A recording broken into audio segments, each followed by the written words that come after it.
करतौ तोर घर बाकी शादी दोसर साथ गे। यही सोच के हम दिन रात गे करतौ तोर घर बाकी शादी दोसर साथ गे।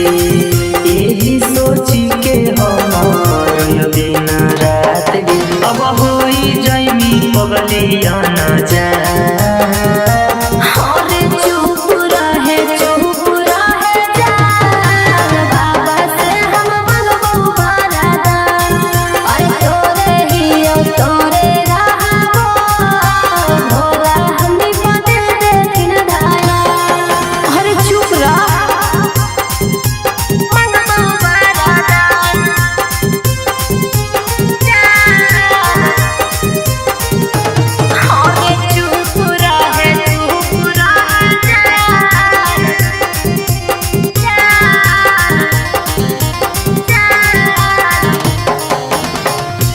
पल तोरा बिना हम नहीं रहब।